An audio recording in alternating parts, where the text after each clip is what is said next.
अस्सलाम वालेकुम व्यूअर्स, उम्मीद है आप सब खैरियत से होंगे और अपनी ज़िंदगी को भरपूर तरीके से जी रहे होंगे। और अल्लाह पाक ने पाकिस्तान को बहुत सारी नेमतों से नवाजा है, जिसमें एक ये नेमत क्योड़ा साल्ट माइंस है। और आज मैं यहाँ पे आया हूँ। क्योड़ा साल्ट माइन पाकिस्तान की सबसे बड़ी, एशिया की सबसे बड़ी और दुनिया की दूसरी बड़ी साल्ट माइन है। और ये अल्लाह पाक की बड़ी नेमत है हमारे पे। और गर्मी बहुत ज़्यादा थी मोटरवे पे लाहौर से जब इस्लामाबाद ट्रैवल कर रहा था, तो यहाँ पे मैंने सोचा कि इसको विज़िट करें, क्योंकि यहाँ टेम्परेचर जो है बाहर की निस्बत अंदर बहुत ठंडा होता है और काफ़ी फ़र्क होता है। और साल्ट माइन एक इंटरेस्टिंग जगह है, बच्चों के लिए भी बहुत अच्छी जगह है। माइनिंग और साल्ट्स और मिनरल्स के बारे में जो है ना वो बड़ी डिटेल से आप समझ सकते हैं चीज़ों को।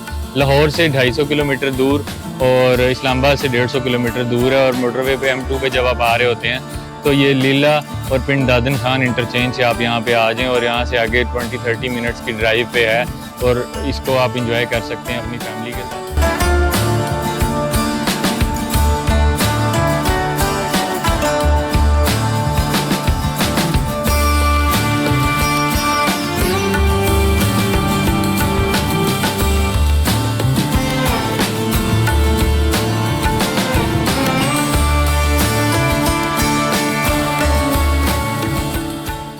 ट्रेन पे आते हैं, 2 किलोमीटर का सफ़र करते हैं तो सबसे पहले यहाँ पे ये चांदनी चौक आता है। तो ये चांदनी चौक है, इसमें यहाँ से माइन को अंदर जाने का रास्ता है और यहाँ से बाहर निकलने के लिए रास्ता है। सेंटर में एक ये चांदनी चौक बनाया हुआ है जी।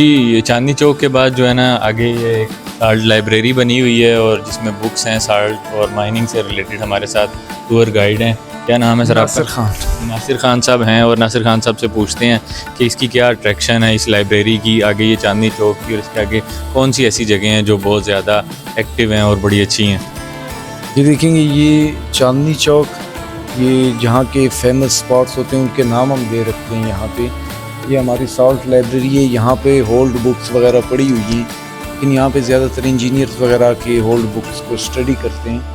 ये अस्थमा रिजॉर्ट एक बना हुआ है और ये अस्थमा और दमे की बीमारी को ओवरकम करने के लिए, और अस्थमा का जो ये रिजॉर्ट बना हुआ है उसको ओवरकम करने के लिए, बीमारी के लिए, इसके बारे में नासिर भाई से पूछते हैं कि इसकी क्या खसूसियात है और कितने हद तक ये ओवरकम करता है बीमारी को। अच्छा, ये देखेंगे, ये क्योड़ा माइन के अंदर ये अस्थमा हॉस्पिटल है। यहाँ पे हमारे पास डेस्ट एलर्जी और अस्थमेटिक पेशेंट को हम 10 डेज़ के लिए एडमिट करते हैं और 10 डेज़ वो यहाँ पे 9 to 5 इनसाइड पे स्टे करते हैं और यहाँ पे वो इनहेल करते रहते हैं। इनहेल मेथड पे 80 से 90% डेस्ट एलर्जी और अस्थमा रिमूव हो जाता है। साल्ट से पार्टिकल्स खारिज हो रहे हैं जो कि बज़ाहिर हमें नज़र तो नहीं आ रहे, लेकिन उन पार्टिकल्स को हम इनहेल करते हैं।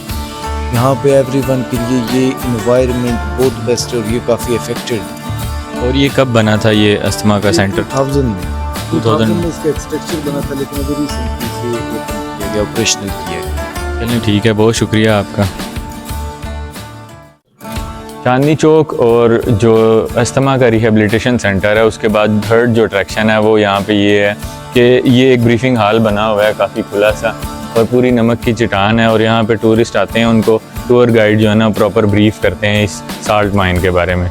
और इसकी हिस्ट्री के बारे में कुछ ये लिखा हुआ है कि अरबों साल पहले एक छोटे समुंदर के खुश्क होने से बनने वाला ये नमक का अजीम ज़ख़ीरा, जो कि प्री कैम्ब्रियन दौर से ताल्लुक़ रखता है और तकरीबन 80 करोड़ साल पहले जो है ज़मीन की प्लेटों के टकराने से ये सतह ज़मीन पर ज़ाहिर हुई। यानी पहले यहाँ पे समुंदर होता था और ज़मीन की प्लेटें जब टकराईं तो समुंदर जो है ना वो यहाँ से दूर चला गया और उसके बाद ये साल्ट की जो है ना एक ज़ख़ीरा वजूद में आया। तो साल्ट के बारे में यही साइंटिफिकली कहा जाता है कि साल्ट जो है बेसिकली वो उसके पेरेंट्स हैं सन और सी, और सन और सी का जो कम्बिनेशन है उसके बाद ये साल्ट बनता है और उसकी क्वालिटी भी इन्हीं के कम्बिनेशन के ऊपर डिपेंड करती है। तो ये अल्लाह पाक की कुदरत है। अल्लाह पाक कुरान में भी फरमाते हैं कि फ़बी आला रब्बिकुमा तुकज़्ज़िबान, तो तुम अपने परवरदिगार की कौन कौन सी नेमतों को जुटलाओगे। तो इसी तरह ये पाकिस्तान के पास बहुत बड़ी नेमत है जो कि दुनिया में दूसरी बड़ी साल्ट रेंज है और पाकिस्तान और एशिया की सबसे बड़ी है। उसके बाद जो अट्रैक्शन है वो ये है कि यहाँ पे नमक का तालाब है जिसे हम सम्प कहते हैं और उसके बारे में कुछ डिटेल्स, गहराई, इसकी चौड़ाई, लंबाई लिखी हुई है और काफ़ी गहरा है ये। और इसकी सबसे ख़ास बात यही है कि जो नमक का पानी जो इतना इकट्ठा होता रहता है वो यहाँ तालाब हो जाता है, पानी का तालाब बन जाता है। और वो पानी का तालाब, इसकी खासियत ये बहरे मुर्दार की तरह कि यहाँ पे भी कोई बंदा डूब नहीं सकता। तो ये नमक के पानी की खासियत है कि यहाँ पे कोई भी बंदा अगर गिर भी जाए तो डूब नहीं सकता। तो इसकी काफ़ी ज़्यादा गहराई है, पानी यहाँ पे टपक रहा है और यहाँ पे मुसलसल टपकता जा रहा है कई सदियों से।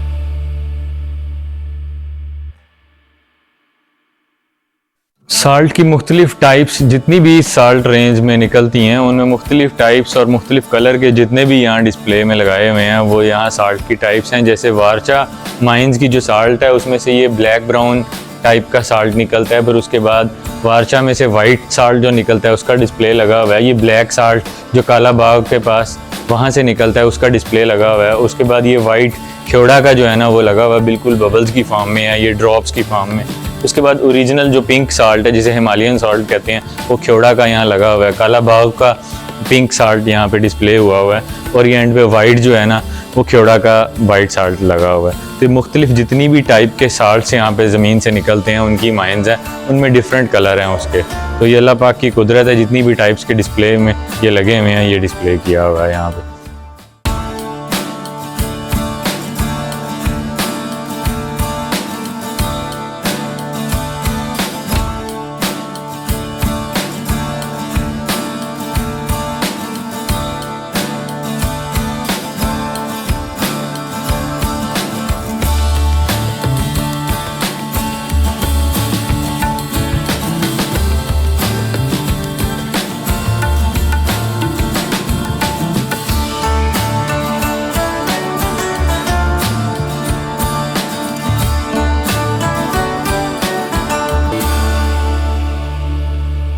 लो जी, खेवड़ा साल्ट माइन की सबसे खूबसूरत अट्रैक्शन, सबसे बेस्ट अट्रैक्शन ये है कि ये मस्जिद बनी हुई है टोटली साल्ट से। इसकी ब्रिक्स जो हैं वो भी साल्ट से बनी हुई हैं और ये नमक की पूरी एक मस्जिद बनी हुई है जो कि मेरे ख्याल से पूरी दुनिया में एक यूनिक मस्जिद है जो कि किसी भी माइन के अंदर बनी हुई है। तो माइन में बनने वाली दुनिया की शायद ये वाहिद मस्जिद है। तो इसके बाद जो पॉइंट है उसमें ये बेसिकली कई सदियों से ये जो नमक है वो टपक रहा है ऊपर। ये जो छत है इसकी वो एक टपक के एक ये पहाड़ बन गया है जो बिल्कुल ऑर्गेनिक है, नेचुरल है।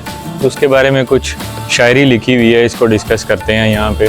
तो इसमें लिखा ये हुआ है कि छत से जो टपकने वाला ये नमक अश्क नमक कहलाता है। इसी तरह कई दहाइयों से ये जो है ना जो नमक फर्श पर बन जाता है उसको आहे नमक कहते हैं और छत के साथ खुश्क होकर बनने वाली ये लड़ियाँ फिराके नमक कहलाती हैं। तो ये अश्क नमक, आहे नमक और फिराके नमक यानी पहाड़ जब बन गया बिल्कुल उससे उसने फिराके नमक कह दिया। और उसके बाद अगर ये मिल जाएं तो विसाले नमक, यानी जब ये सारी चीज़ें मिल जाती हैं नमक की टाइप्स तो ये विसाले नमक बन जाता है। तो ये एक शायरी लिखी हुई है जिसमें जब छत से टपकता है वहाँ से लेकर ज़मीन पर रुकने और इकट्ठा होने और वापस जाने को उन्होंने वर्ड्स शायरी के अल्फाज में इस्तेमाल किया है कि ये अश्क नमक है, आहे नमक है और उसके अलावा फिराके नमक और उसके अलावा विसाले नमक। तो ये शायरी में बयान किया है किसी शायर ने। उसके बाद जो है ये एक मोनूमेंट बना हुआ है मीनार पाकिस्तान का, बहुत ज़बरदस्त, सारा का सारा जो है ना नमक से बना है और नमक के छोटे छोटे जो है ना ब्रिक्स बना के उससे ये बनाया हुआ है और बड़ा ज़बरदस्त तरीके से ये जोड़ा हुआ है। तकरीबन कोई ये 30-35 फीट हाइट का है और ये मोनूमेंट बहुत खूबसूरत बना हुआ है। यहाँ इसकी लाइटिंग जो है इसके अंदर वो इसकी खूबसूरती को जो है ना बेपनाह इजाफा कर रही है।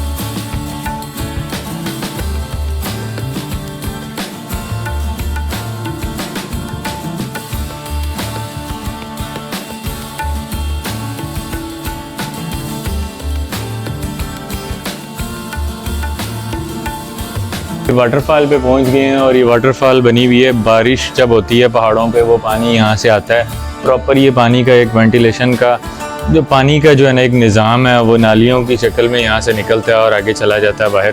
तो ये उसकी एक वाटरफॉल को इन्होंने मोनूमेंट के टाइप में बनाया हुआ है। तो ये वाटरफॉल अभी पानी तो नहीं आ रहा लेकिन जब बारिश हो रही होती है तो पानी यहाँ से पहाड़ों का जो है ना वो यहाँ से टपकता हुआ आता है नमक के साथ साथ। ये वाटरफॉल के बाद जो है ना यहाँ एक ये लाइटिंग जो है ना माइन साल्ट स्ट्रीट बनाई हुई है और स्ट्रीट में एक तरफ से जाते हैं हम और दूसरी तरफ से निकल आते हैं। तो देखते हैं इसको स्ट्रीट को एंटर होके।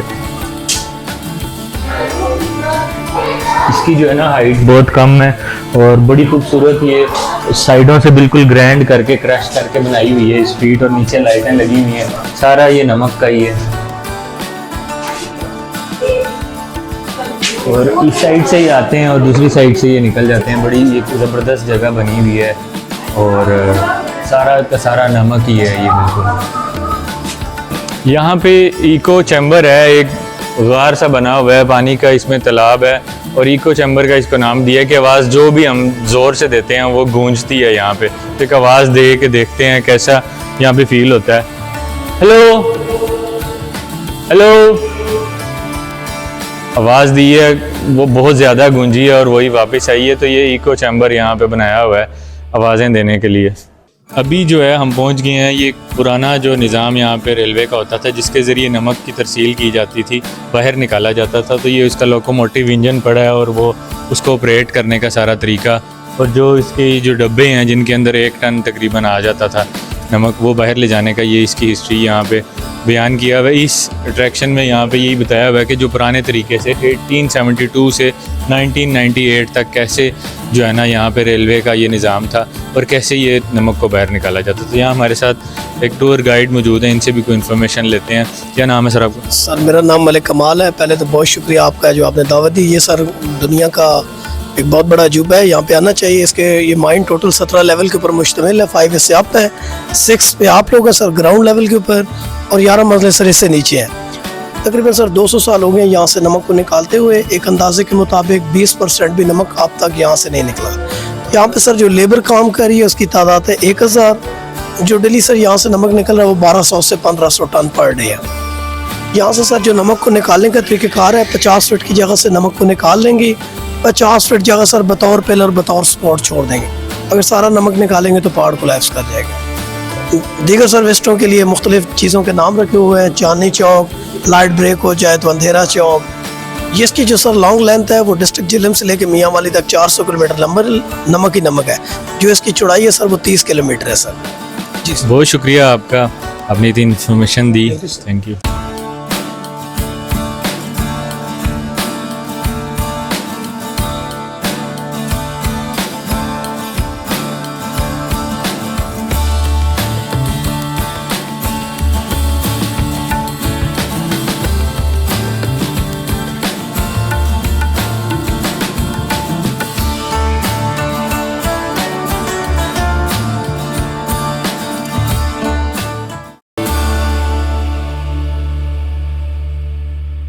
साल्ट माइन जो इसकी सबसे ज़्यादा हिस्ट्री, जो पुरानी हिस्ट्री है उसके बारे में, जो नई है और बिल्कुल जो अब चल रहा है, सारी हिस्ट्री इस पूरी एक वाल के ऊपर बयान की हुई है। जिसमें सबसे पहले जो है ना, जब सिकंदर आज़म और राजा पोरस के जो घोड़ों की लड़ाई थी उस दौरान जब ये नमक की कान दरियाफ्त हुई उसके बारे में बताया है। फिर उसके बाद मकामी रहनुमा ने मुग़ल ने जब यहाँ पे जो है ना अपना कंट्रोल संभाला, फिर उसके बाद अंग्रेज़ों ने जब इसका कंट्रोल संभाला, और उसके बाद जब पाकिस्तान बन गया उसकी सारी की सारी हिस्ट्री यहाँ पे बड़ी डिटेल में और ज़बरदस्त तरीके से बयान की हुई है।